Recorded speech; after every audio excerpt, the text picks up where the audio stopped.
guys, welcome to another day, and I'm not going to plug the microphone in today simply because I know how sensitive it is and it's raining. You may have seen something about it on the news. Everywhere's been flooding recently. Well, it's raining, and I thought, obviously I stick everything on the windshield, as you guys know, and if I've got that sensitive microphone on, you are going to hear nothing but the rain hitting the windshield. So I thought, I know what I'll do. When it's raining, I won't bother with the mic, so I'll go back old school. But today I have a cheeky little Peterborough Wellingborough, so job's a good one. Shouldn't cause me too many issues. I don't know whether I'm in tomorrow, although given the run that they've given me, probably will be. But yeah, everything's carnage. We've had lovely weather. As soon as it rains, everyone's having accidents, roads are getting shut. Oh, you just... People, please understand one thing. When you've had a period of sunny, warm weather, the rubber left behind by tyres on the road is obviously stuck to the road.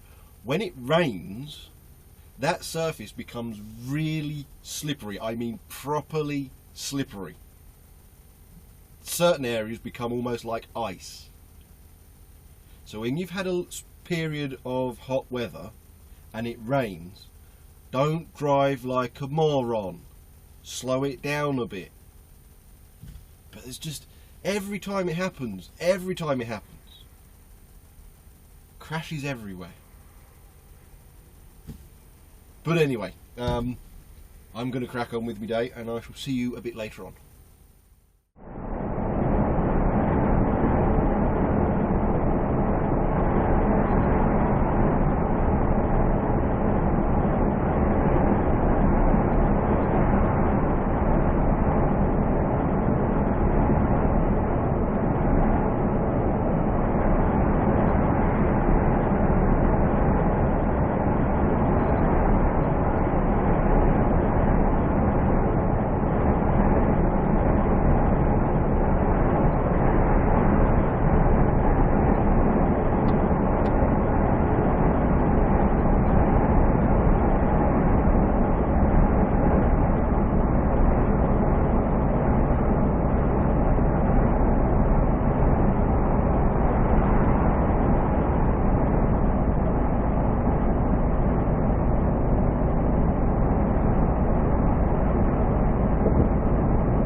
well, that's that delivery done. Job's a good one. I'm going to have my break and then I'm going to crack on to Wellingborough. Shouldn't take it, it should be plain sailing after this. I mean, every road was knackered. It's the roundabouts on the A1, they always seize up. Because obviously it's a roundabout and it's all you can say really. But there's something I wanted to mention. It's about health and safety. Oh God, health and safety. Oh no. But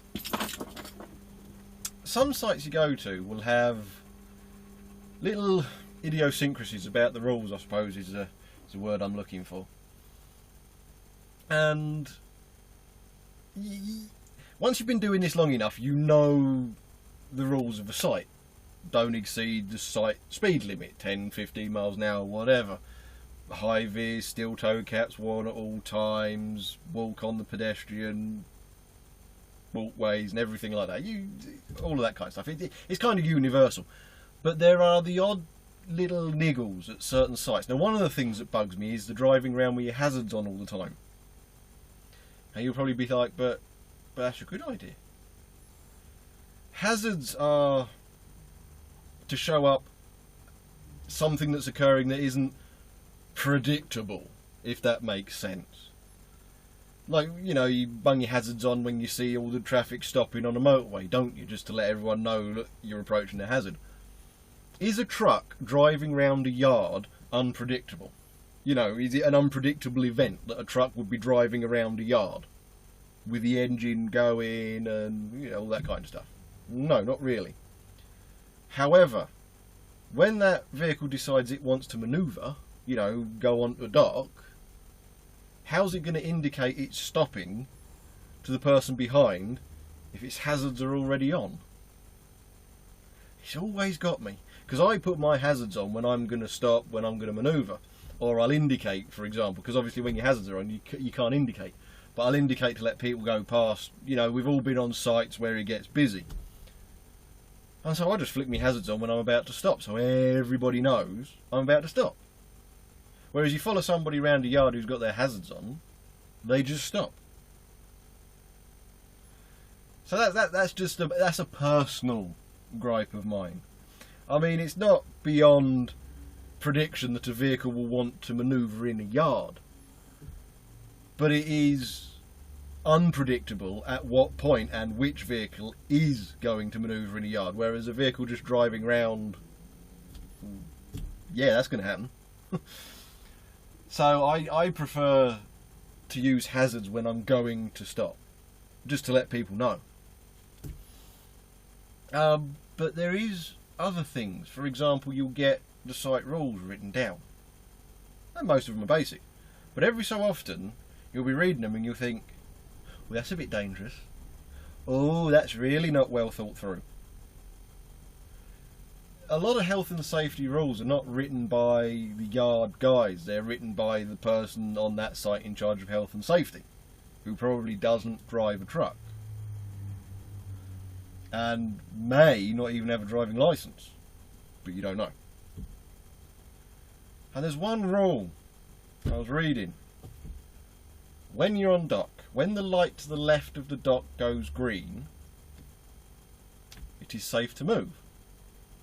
Now, some people will be sitting there thinking, yeah, what's wrong with that? What side, for me, is left? That one. What side of the dock in the UK is the light corresponding to that dock on? That side. You see, when you're standing in front of the vehicle, that side magically becomes the left, which is fine. But when you're sitting on dock being loaded or unloaded, you are sitting on dock. Therefore that is the right side. And these rules are for drivers sitting in their cabs. So imagine, if you will, a foreign driver. He's come from Europe somewhere. And chances are, the light on the left side of the cab where his depot is the light that corresponds to his dock, because they're all left hookers. So he reads it.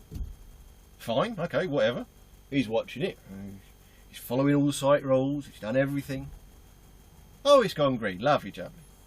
Off he goes. Somebody's in the back of his trailer because it's that side he should have been paying attention to. And you'll pick them up everywhere. You'll see them here, there and everywhere. This is why a large amount of sites, it's a case of you walk around, you give your keys in at the desk.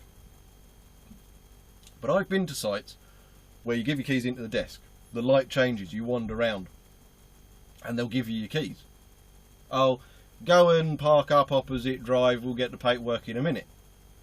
They don't phone anybody, they don't make sure that you have been unloaded or loaded. They just give you your keys and off you go. And it's just these little things that you see all the time and you think, ooh. And I know of a site that I've delivered to before now for a different company, where the guy pulled off the dock and he heard a yell. So he stopped, slammed it into reverse and went back. Cut the person in half who'd fallen between the truck and the dock. Here's a little tip for you, because mistakes do happen. Okay, cock-ups do occur. If you are going to manoeuvre, crack open both of your windows, because then you can hear everything. Yeah? Whether it's raining or not. You don't have to open them fully, but crack them open so you can hear. And if you ever roll off of a dock and hear somebody yell, handbrake, neutral, engine off, get out and have a look. Don't slam it into reverse and go straight back, because chances are the person who's yelled is the person who's just fallen between your trailer and the dock, and you go straight back in reverse. There's only one outcome in that situation, and I know that's happened before. And you sit there and you think, well, how the hell did that happen? And then you read the site rules and you think, well, first of all, you're getting him to look at the wrong bloody light. And second of all, you're not giving the keys to the person loading the vehicle so they can put it on the door, so it goes up with the door, so the only way they can get the keys down is once the door is closed and everything's done. You're holding on to the keys whilst they're doing that, and when the driver turns around and says, oh yeah, my light's gone green, you're just giving him the keys. And you sit there and you think, well, that's why that's happened. And then on the other side of the spectrum is when you've got a company that's expanding, you know, buying other smaller companies and just really expanding, really taking up, really increasing their share of the marketplace. Because they'll have depots that were never designed for the volume of stuff that's going out of them, that's going in and out of them. And the issue with that one is, because they're not designed for it, they might have 30 docks, whereas the size of depot for what they're dealing with, the volumes they're dealing with, would usually have 100 docks. And they might have parking for 24 trailers, whereas the actual size of depot that usually deals with that volume would have 100 trailer spaces or whatever. And of course, this is very common when a company expands, because they're expanding their presence in the marketplace, but everything in the back of house, all the depots and that, they're not going to spend money doing that, increasing those sizes, because they're losing money there. They need to get the money coming in so as they can then expand everything else.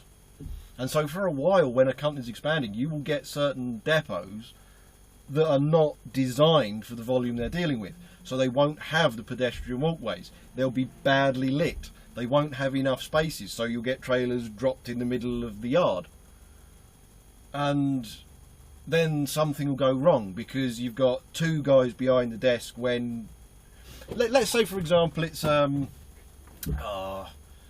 just a local depot doing all the local shops in the vicinity. And then you've got a regional distribution depot. Okay? Well, the company expands, and all of a sudden that local depot is starting to be treated like a regional depot.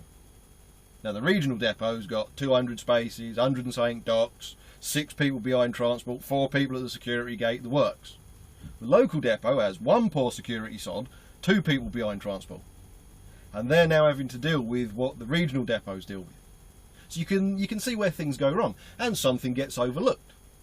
For example, a load leaves and the frozen is set to chill and the chill is set to frozen, and it gets to the other end, that's the entire load knackered. So somebody comes up with a plan. Okay, here you go. Now, before you get your paperwork, you've got to find your trailer, make sure the temperatures are correct, walk back in, tell them. Well, now you're walking around a yard that's poorly lit, loads of people flying about all over the place, and no actual walkways. And it does happen. And you sit there sometimes and you think, this is just an accident waiting to happen. But it does happen. And this is what I'm trying to get across with the health and safety that I'm going into. You've got to have a bit of noodle sometimes when you're delivering to a site, because you don't know. For example, you're an external guy delivering to a depot. Well, you don't know that that depot is pushed. You don't know that that depot is over capacity. So you go in expecting everything to be done, and off you go. All of a sudden you've taken the wrong load, the wrong trailer, the temperatures are wrong, whatever. So every time you go to a depot, it doesn't matter how big the damn place is, or whether it looks like it's operating to maximum capacity, check everything. Make sure, make certain. And if you're ever curious, you know, you've seen the light change, walk to the back, push the curtain, have a look. And if you can't do that, look underneath it to see whether the dock leveler is still in your trailer. If you're ever curious, do that. And then go and get your keys and make sure you've got your paperwork at the same time. Because then it's all signed off, you're on a green light, you've got your keys, you've got your paperwork. If you pull off now, well, it was closed when I checked it, I've got my paperwork, I've got my keys. But so many people don't do that. And you've always got to think, is the company you're delivering to going through expansion? Is that depot the correct size for what they need it to be? Because you go to some places and you think, ooh, it's a bit busy in here, and there's nowhere to park. And then it's like, yeah, just leave it in the middle of the yard, drive and go wandering into the transport. So now you're in the middle of the yard, you've got to get out, there's no walkways, no nothing. And you're just walking straight across the yard. Left hookers, right hookers, shunters going in between them. The odd forklift driver, bang, bang, bang, bang, bang, across the yard. And that's what you're surrounded by. And you've always got to have a bit of noodle. Otherwise, an accident's going to happen and someone's going to die. And it does happen. Anybody who's been driving long enough has heard the stories or been to a depot when something's occurred, when an accident's happened. And everything's gone into shutdown and you're not allowed to move, and it'll be a couple of hours drive, and we've all been there, we've all done it. Admittedly, new guys probably haven't, and people who haven't got the licenses yet haven't, but you just look at them and you think, why are you saying that? Because if you're writing, and this is going out to anybody who might write health and safety for a yard, if you're writing it for a driver, don't think about it from your perspective, think about it from the driver's perspective. Now when you face a dock, yes, the light is on the left. You're facing the dock, it's on the left. But when you turn round and pretend like you're the driver sitting behind the steering wheel, what side is the light now on? It's just little things like that, little niggles like that. That's the difference between somebody getting cut in half and not. But anyway, that's enough of that one. I'm going to finish off my break and then see you at Wellingborough.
That's me at Wellingborough. Woo!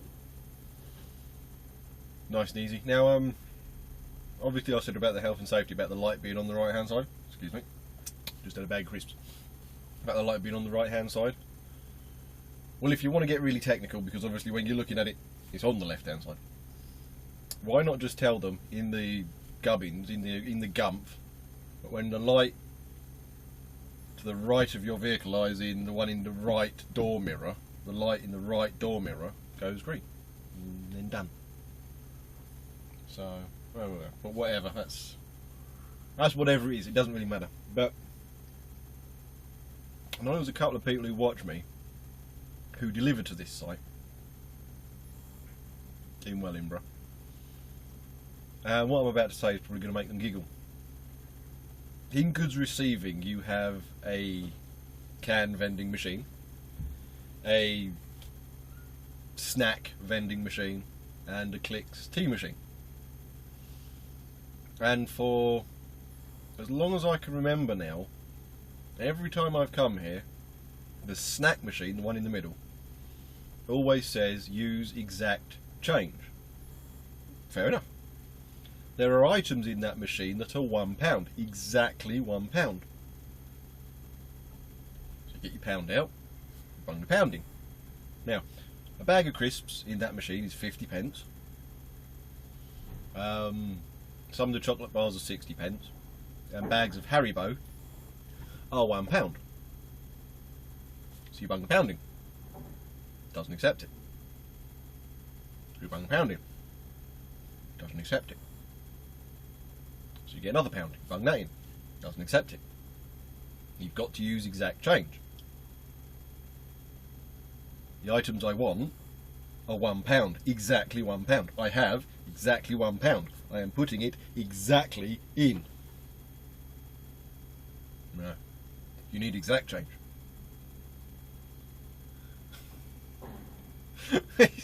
It's the single most annoying vending machine I've ever come across, because most vending machines, when it says exact change, you can get away with bunging a pound in. You probably might not get any change back if what you're getting is less than £1.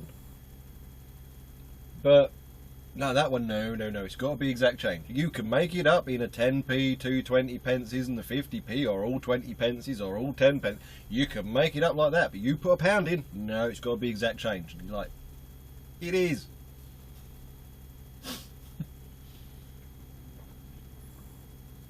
But anyway, I suppose I have dragged this on long enough today.